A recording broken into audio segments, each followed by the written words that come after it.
Good afternoon, everyone. Today is 16 December, and we are back with a regular newspaper analysis. पिछले कुछ दिनों से हम ये कोशिश कर रहे हैं कि जो डिस्कशन हो उसमें जो अननेसेसरी कंटेंट है न्यूज़पेपर के आर्टिकल्स का उसको ना देखे, सिर्फ जो इम्पोर्टेंट है मेंस के पर्सपेक्टिव से, प्रीलिम्स के पर्सपेक्टिव से सिर्फ उसको डिस्कस करें। तो उसी डायरेक्शन में आगे बढ़ते हुए आज का भी सीएनए डिस्कशन हम करेंगे। आज के जो 5 इंपॉर्टेंट आर्टिकल्स हैं उनका मैं एक ओवरव्यू दे देता हूँ। First article is regarding private sector participation in nuclear power plants. So far, nuclear power plant was only governed by the government. Reason being, it's a very sensitive area, and a mistake can turn into a catastrophic disaster. So, उसमें कुछ changes लाने वाले हैं, शक्ति bill लेकर आए, तो उसके बारे में डिस्कशन होगा।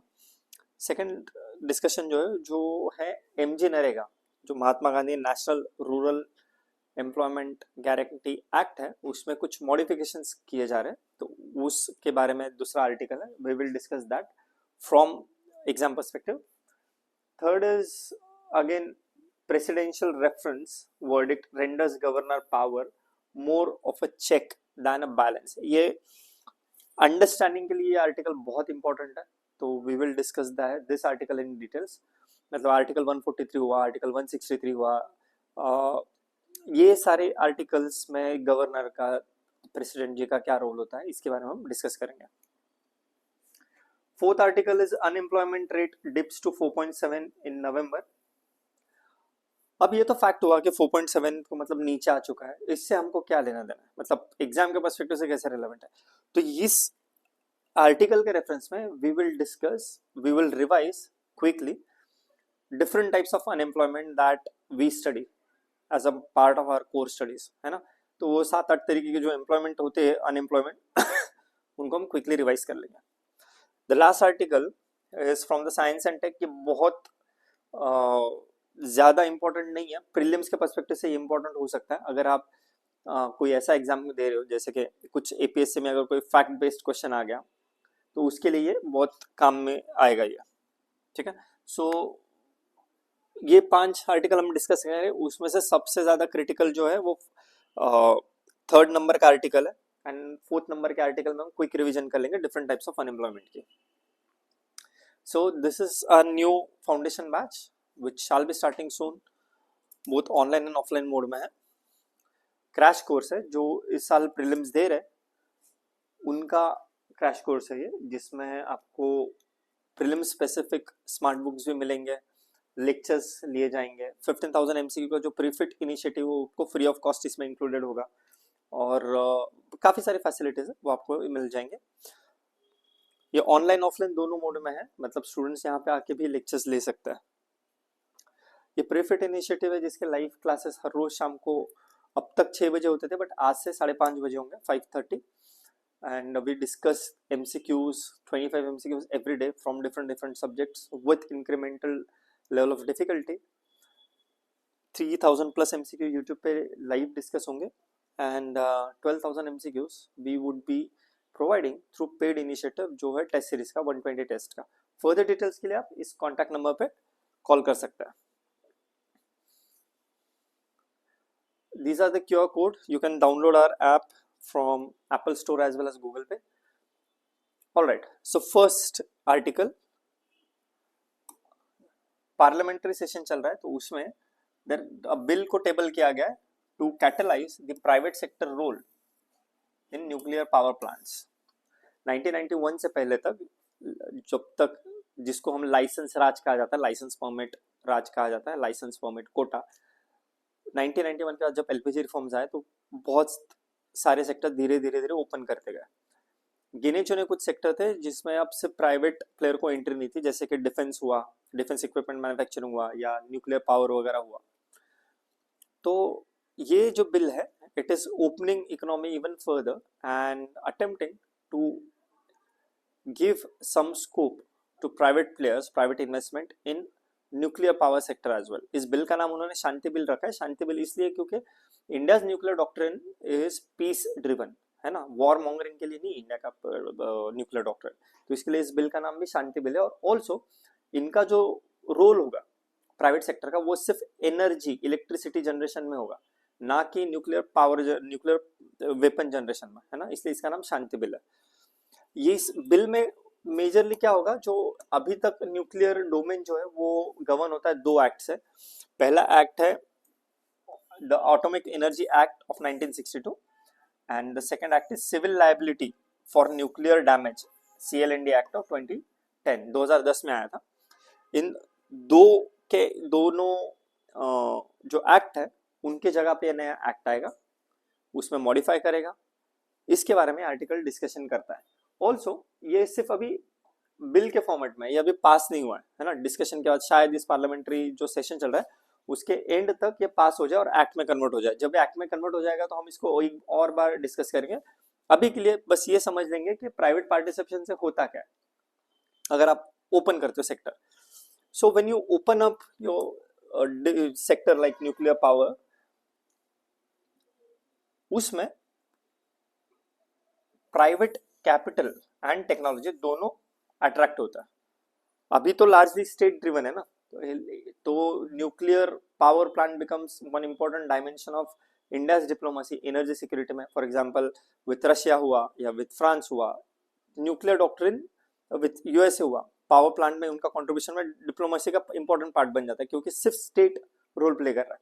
अब अगर ओपन अप होगा तो प्राइवेट सेक्टर से कैपिटल भी और टेक्नोलॉजी दोनों आएगा। This will accelerate clean base load power capacity, meaning जो रिन्यूएबल नॉन रिन्यूएबल वाला जो इशू चलता है, लेस कार्बन एमिटिंग वाला जो इशू चलता है, कार्बन पॉजिटिव एनर्जी का इशू चलता है, उसमें यह कंट्रीब्यूट करेगा। It aligns with net zero and energy security goals. India wants to go net zero by 2070 ना। अगर ये सक्सेसफुल इंप्लीमेंट हो जाता है तो we would accelerate that movement।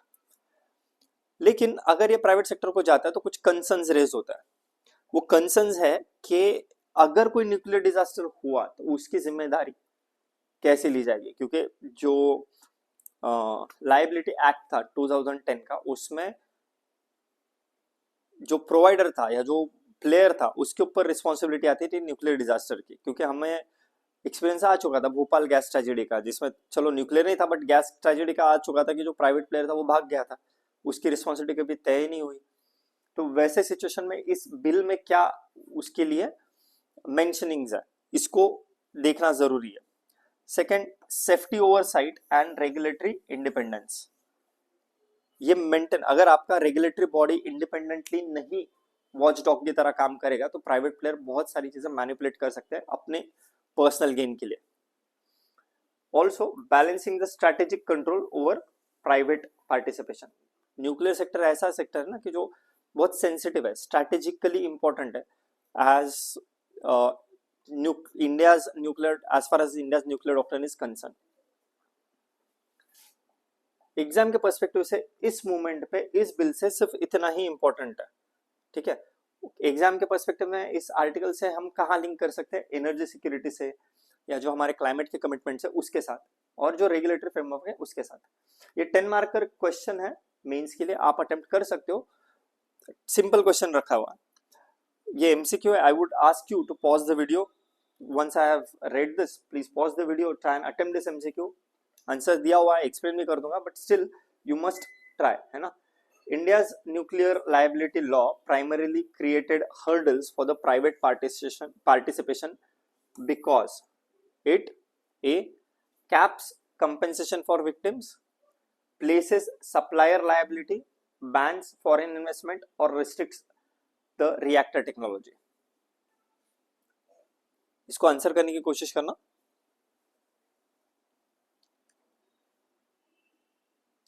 The correct answer is option B,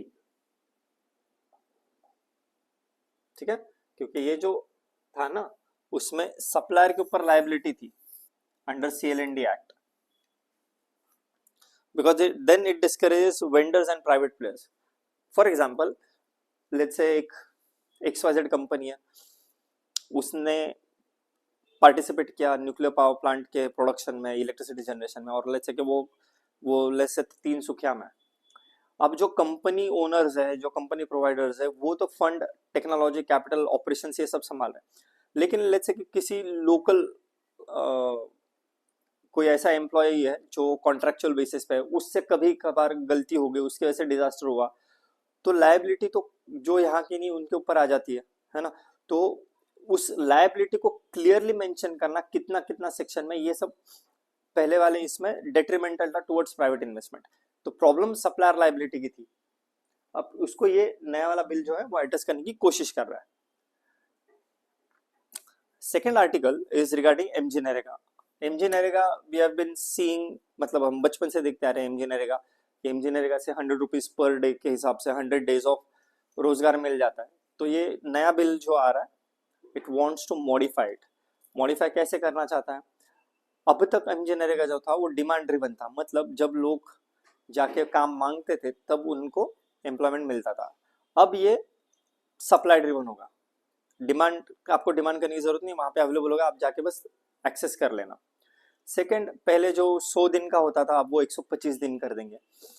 third, जो percentage fiscal share जो था, पहले स्टेट गवर्नमेंट को फिस्कल लोड जो था वो 10% उठाना पड़ता था, मतलब what ever the amount is being shared, जो भी उनको पेमेंट होता था उसका 90% सेंट्रल गवर्नमेंट पे करता था और स्टेट गवर्नमेंट को 10% करना पड़ता था। But now instead of 10%, that fiscal element from the state has increased to 40%। अब सेंट्रल गवर्नमेंट 60% देगा, स्टेट गवर्नमेंट को 40% देना पड़ेगा। तो इससे एक फिस्कल रिस्पॉन्सिबिलिटी स्टेट गवर्नमेंट के ऊपर भी आ गई, फिस्कल बर्डन भी आ चुका है। तो ये सब डिस्कशन इस बिल के बारे में इस आर्टिकल में दिया हुआ है। ठीक है, हम क्विकली देख लेते हैं, जो मैंने अभी बताया वही आर्टिकल में लिखा हुआ है। आइडिया क्या है कि दिस इज गोइंग टू, ये जो था ना replace MG NREGA, the new law और the new bill mentions Viksit Bharat guarantee for Rozgar and Ajeevika mission Gramin. It is shifting from a demand driven to a supply driven employment framework. What exactly is the issue? Like I discussed, it guaranteed days have increased from 100 to 125 and जो allocation जो cap करना था वो अब centre decide करेगा। अब higher state से contribution expected है 40%, जो पहले 10% हुआ करता था। इसमें कंसर्न्स क्या रेज हुए? एक, डायल्यूशन ऑफ लीगल राइट, पहले जो था जो भी डिमांड करता था उसको मिल जाता था, है ना, तो वो उनका लीगल राइट था। गारंटी मतलब मुझे अगर काम चाहिए, काम नहीं है तो मुझे पैसा देना पड़ेगा, ये होता था। They had a legal right to work, to ask for employment. लेकिन अब वो लीगल राइट नहीं रहेगा, क्यों? क्योंकि ये सप्लाई ड्रिवन हो जाएगा।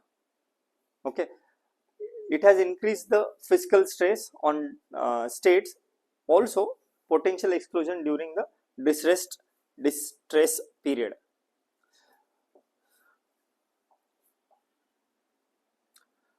बस इतना ही हमारे लिए इंपॉर्टेंट है। जब वो एक्ट में कन्वर्ट हो जाएगा तब इसके बारे में और डिटेल में डिस्कशन करेंगे, क्योंकि उसको एक्ट में कन्वर्ट करने के लिए जो टाइम लगेगा उसके दौरान economist, social worker, employment guarantee act पे काम करने वाले लोग, एक्चुअल लोग, ये अपना अपना ओपिनियन देंगे, उसके ऊपर डिस्कशन होगा, फिर ये बिल मॉडिफाई होकर एक्ट में कन्वर्ट होगा। जब एक्ट में कन्वर्ट हो जाएगा तब हम उसको और डिटेल में एक्सप्लेन डिस्कस करेंगे। अभी के लिए सिर्फ इतना इंपॉर्टेंट है कि इस बिल से क्या चेंजेस लाए जा सकते हैं। Please try and attempt this MCQ. Please pause the video and attempt this MCQ. MG Narega is best described as a poverty alleviation scheme, demand driven legal entitlement, skill development program or supply driven subsidy. It is demand driven legal entitlement, क्योंकि आपको legal right था उस काम को seek करने का। ठीक है, all right, let's move to the next article. Next article is about constitutional framework. थोड़ा सा governor, president, holding of bill, veto power, इसके बारे में है, तो थोड़ा सा उसको ठीक से समझेंगे हम। ठीक है, let's move to the next article.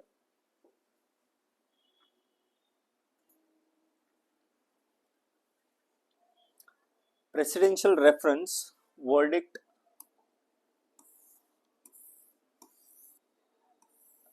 renders governor's power more a check than a balance. Title से कॉम्प्लिकेटेड लग रहा है ना, तो ये एक्चुअली कॉम्प्लिकेटेड है भी, इसीलिए इसको समझना जरूरी है। हुआ क्या कि प्रेसिडेंट ने सुप्रीम कोर्ट से लीगल ओपिनियन मांगा था अबाउट वेटो पावर या बिल को विथहोल्ड करने का जो गवर्नर का अधिकार है उसके बारे में। तो सुप्रीम कोर्ट ने जो वर्डिक्ट दिया है उन्होंने उस वर्डिक्ट में क्लियरली बताया है कि गवर्नर का रोल जो है वो चेक वाला ज्यादा है, बैलेंस का कम है। इस कंटेक्स्ट में अब इसको समझते हैं।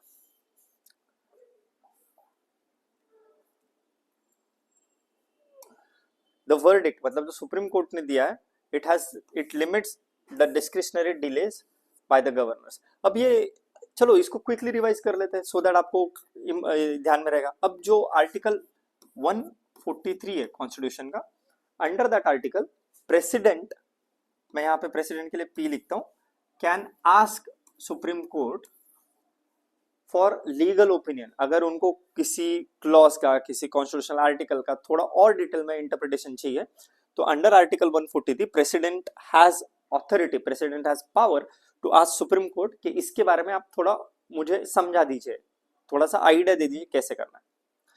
तो इस आर्टिकल के अंदर प्रेसिडेंट जी ने सुप्रीम कोर्ट से रेफरेंस मांगा था कि ये मैं आपको रेफर कर रही हूं, इसके बारे में आप इंटरप्रिटेशन दे दीजिए कैसे हो सकता है। तो वो किस बारे में था? That was regarding article 200। Article 200, article 200 किस बारे में है? अंडर आर्टिकल 200 जब कोई भी बिल आपकी स्टेट लेजिस्लेटिव असेंबली मतलब आपके राज्य का विधानसभा पास कर देता है, तब उसके ऊपर फाइनल पासिंग के लिए वो गवर्नर के पास जाता है सिग्नेचर के लिए। अब गवर्नर के पास अंडर आर्टिकल 200 ऑप्शंस होते हैं। एक कि रिकंसिडरेशन के लिए वापस भेज दे, दूसरा चुपचाप साइन दे दे, तीसरा उसको विथ होल्ड करके रखे कि उसके ऊपर कोई डिसीजन ना ले, या चौथा he can refer that bill to the president. तो अगर वो प्रेसिडेंट को रेफर कर रहे हैं, अगर वो एसेंट डिनाई कर रहे मतलब एसेंट दे रहे हैं या वापस भेज रहे, तीन ऑप्शन में कोई दिक्कत नहीं है। लेकिन अगर वो ना एसेंट दे रहे हैं, ना प्रेसिडेंट को भेज रहे हैं, ना वापस भेज रहे हैं, और सिर्फ उसके ऊपर बैठे हुए है ना, मतलब आप एक तरीके से पॉकेट में डाल के रखा हुआ है, which is also referred as pocket veto.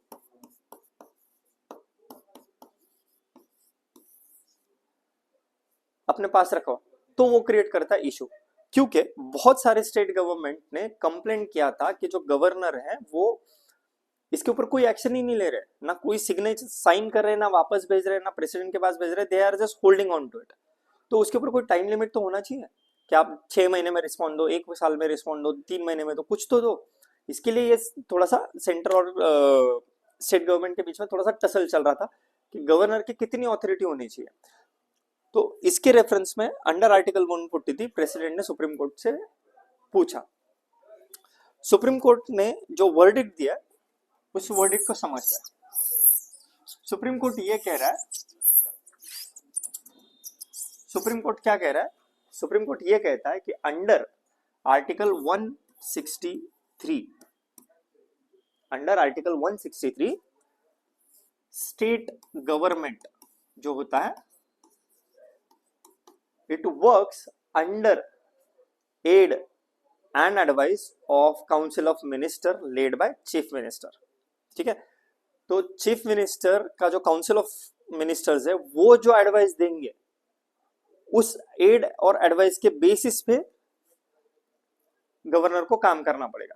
तो गवर्नर का काम जो है कॉन्स्टिट्यूशनल पोजीशन में वो है काउंसिल के साथ उनके मदद से सरकार चलाना। करेक्ट, ये प्राइमरी काम है। जब आप पॉकेट वेटो रखते हो मतलब उसके ऊपर कोई एक्शन ही नहीं ले रहे हो, जेब में रखा हुआ है, ना प्रेसिडेंट के पास भेज रहे हो, ना कोई टाइम लिमिट नहीं है, तो you are actually working as a parallel government. State government में गवर्नमेंट चीफ मिनिस्टर का है, आप वहां पे कॉन्स्टिट्यूशनल पोजीशन पे हो, आपके अंडर साइन से सारे रूल्स जाएंगे, लेकिन आपको काम करना पड़ेगा advice, aid and advice of CM and his council of minister. आप सीएम के पैरेलल गवर्नमेंट नहीं चला सकते, you are not a parallel power centre to the CM, है ना। तो you are not a balancing wheel of chief minister. Your job is to check if chief minister or the council of minister doing anything unconstitutional or unreasonable. Your job is not to portray yourself as a parallel power center to the chief minister. Understood? तो उन्होंने ये कहा है कि governor का जो job है that is for check, उसमें चेक है और बैलेंस है ना. चेक का मतलब है कि एक अगर कोई अनकॉन्स्टिट्यूशनल चीज हो रही है तो उसको आप रोको, वापस भेजो, उसके लिए. बैलेंस का मतलब है कि आप चीफ मिनिस्टर के पावर के साथ पैरेलल पावर चला रहे हो, है ना. तो सुप्रीम कोर्ट ने ये कहा कि ये बैलेंस जो है वो उसका प्रोपोर्शन कम होना है और चेक का प्रोपोर्शन ज्यादा चाहिए. What it has also convert कि ये जो पॉकेट वेटो है, कुछ एक्शनल है ना, ये अनकॉन्स्टिट्यूशनल है. Either there has to be some time frame associated with taking decision. Either you send back, either you accept it, either you share it with president for his discussion or for his consideration. बस आप कुछ नहीं करोगे, उसके ऊपर बैठे हुए, वो नहीं चलेगा, वो अनकॉन्स्टिट्यूशनल है, क्योंकि वो बैलेंस की तरह काम कर रहा है. हमें चेक का रोल ज्यादा इंपॉर्टेंट है. तो हमने क्या समझा कि इसमें कौन से आर्टिकल इंपॉर्टेंट है. Article 143 under which president takes reference और gives reference to Supreme Court to get information. Article 163 जिसके अंदर Parliament Governor has to work on the aid and advice of the Chief Minister and Council of Minister. Then Article 200 जिसके अंदर different types of veto power, मतलब जब bill आता है तो उसके ऊपर क्या लेना है, क्या करना है, उसके बारे में मेंशन किया गया है. ठीक है, तो अब ये आप समझ गए हो. तो now let's understand इसकी वजह से हुआ क्या. मतलब the verdict mentions that it has limited the discretionary delays by the governor. जो बैठे रहते थे पॉकेट वेटो के थ्रू, उसको अब नहीं बैठ सकते. there has to be a time limit to this. It reinforces aid and advice principle under article अभी just discuss किया 163. addresses the state center friction. क्यों? because the governor is the constitutional position. He is not an agent of the central government. He should not act as the parallel power center to chief minister. ऐसा ये verdict ने कहा. It strengthens the constitutional morality and reduces scope for political misuse of Raj Bhavan. Governor elected नहीं है ना, chief minister और सरकार elected है. Highest authority should be of a democracy. इसीलिए ये कहा है कि मॉरलिटी, कॉन्स्टिट्यूशनल मॉरलिटी को ये अपहोल्ड करता है. ठीक है, हमारे लिए एग्जाम के पर्सपेक्टिव से क्यों रिलेवेंट है? Because it talks about federalism, constitutional offices and separation of power. Please attempt this MCQ. The governor acts primarily on personal description, advice of chief justice, aid and advice of council of minister और description of president. The correct answer is aid and advice of the council of ministers. All right, ये next article है. Unemployment rate dips eight 4.7% in November. PLFS का सर्वे आया है.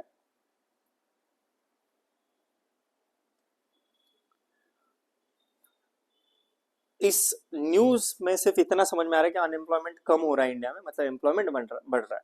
अब इस ये data हर महीना, हर 3 महीने चेंज होता रहेगा. तो आपको ये याद नहीं रखना कि ये 4.7% है या 5.5% है या 10% है या 1%. ये याद नहीं रखना है, क्योंकि हर महीने वेरी होता रहेगा. समझना इसमें यह है कि जस्ट बिकॉज अनएम्प्लॉयमेंट कम हो रहा है, इसका मतलब ये नहीं है कि जॉब की क्वालिटी हाई क्वालिटी हो गया है या बहुत ज्यादा पैसा मिलने लग गया है, या एम्प्लॉयमेंट जो बढ़ा है वो फॉर्मल सेक्टर में बढ़ा है. इनफॉर्मल सेक्टर में एम्प्लॉयमेंट बढ़ा हो सकता है. ठीक है, ये जो रिसेंट फेनोमेना जो ऑब्जर्व हुआ है विद इंक्रीजिंग एम्प्लॉयमेंट, उसमें एक की ट्रेंड से दिखा गया है कि जो इंप्रूवमेंट है it is driven largely by the rural female participation in workforce. जो अर्बन अनएम्प्लॉयमेंट रेट था वो लार्जली अनअफेक्टेड है, स्टेबल है. सिंस हम अनएम्प्लॉयमेंट की बात करें तो क्विकली टाइप्स ऑफ अनएम्प्लॉयमेंट को रिवाइज कर लेंगे एकदम क्विकली, क्योंकि करंट को उसी तरीके से पढ़ा जाता है ना. करंट न्यूज़पेपर में आप कैसे पढ़ते हो, आपके जो क्वेश्चंस आएंगे वो करंट को स्टैटिक से लिंक करके ही आएंगे ना. What are different types of unemployment? First is open unemployment. इसका मतलब जो लोग, people who are willing and able to work but without any job. अगर मैं पढ़ा लिखा हूं लेकिन मुझे जॉब करने की इच्छा ही नहीं है तो मैं अनएम्प्लॉयड हूं क्या? नो, कैलकुलेशन के हिसाब से। क्यों? क्योंकि अनएम्प्लॉयमेंट रेट में वो काउंट होता है कि जो काम कर सकते हैं, करना चाहते हैं, those are willing to work but not getting work will be counted under open unemployment. Next is disguised unemployment. More people employed than required, जितने लोगों का जरूरत है उससे ज्यादा लोग लगा दिए गए।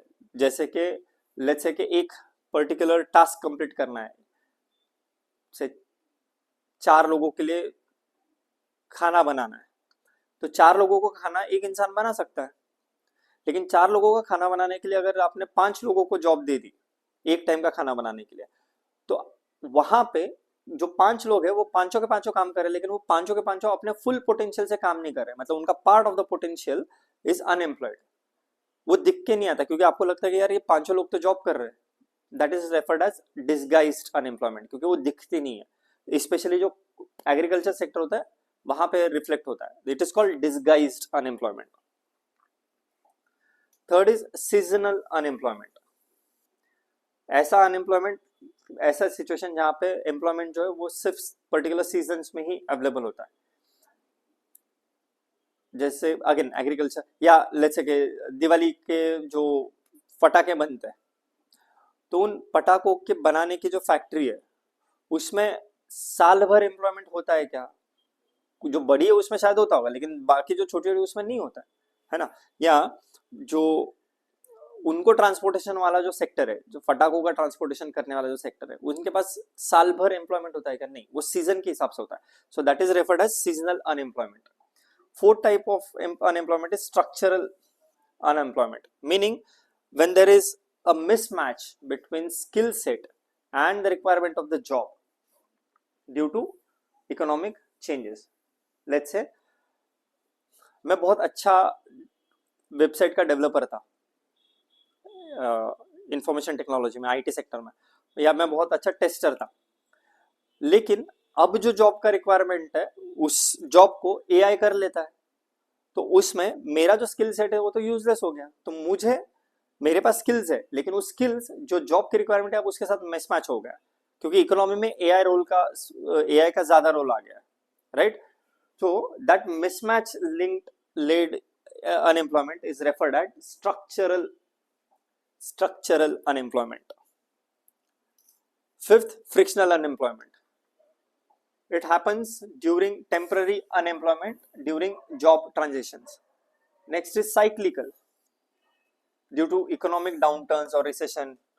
आज इकोनॉमी नीचे जा रही है, रिसेशन हो रहा है, तो बहुत से लोगों को जॉब से निकाला जा रहा है, वेव ऑफ कर रहा है ना, ले ऑफ कर रहे हैं उनको। तो ले ऑफ जो है, कल वापस जब इकोनॉमी वापस आ जाएगी, ऊपर स्पीड में ऊपर बढ़ने लगेगी, तो फिर से डिमांड बढ़ेगा जॉब को, फिर से उनको लिया जाएगा। लेकिन ये रिसेशन, प्रोग्रेशन वगैरह, ये जो ग्रोथ वाला जो साइकिल है, उस साइकिल में, इस साइकिल के वजह से जब जॉब जाते हैं वापस आते हैं, it is referred as cyclical unemployment. Then next is technological unemployment.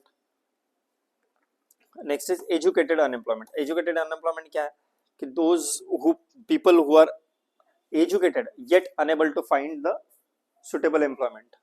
अगर आप कभी न्यूज़पेपर, आपने कई बार देखा होगा कि क्लरिकल पोस्टिंग के लिए कोई क्लर्क है किसी यूनिवर्सिटी में, उसके पोस्टिंग के लिए पीएचडी स्टूडेंट भी अप्लाई कर रहा है, मास्टर स्टूडेंट भी अप्लाई कर रहा है। तो ये क्या है? Educated person unable to find suitable employment, it is educated unemployment. ठीक है, आप प्लीज कमेंट में ये मुझे जरूर बता दीजिएगा कि is it okay if I discuss few, if I revise few important GS के कॉन्सेप्ट और content while we are discussing the current affair. Please attempt this MCQ. Disguised unemployment is most commonly associated with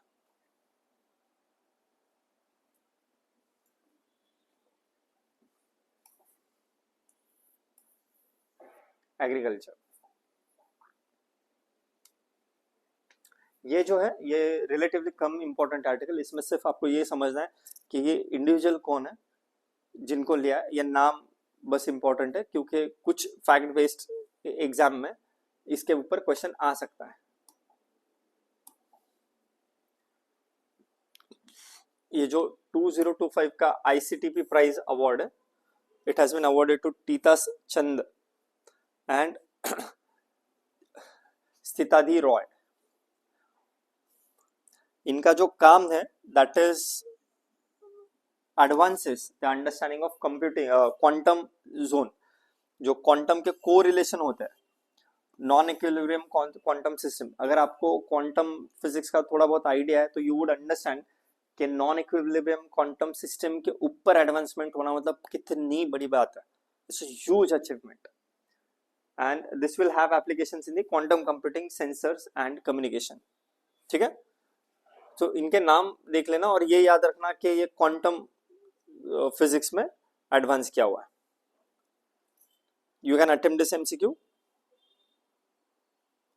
quantum many body system study, इनके जो जिस topic पे उन्होंने काम किया है, it's name is quantum many body system.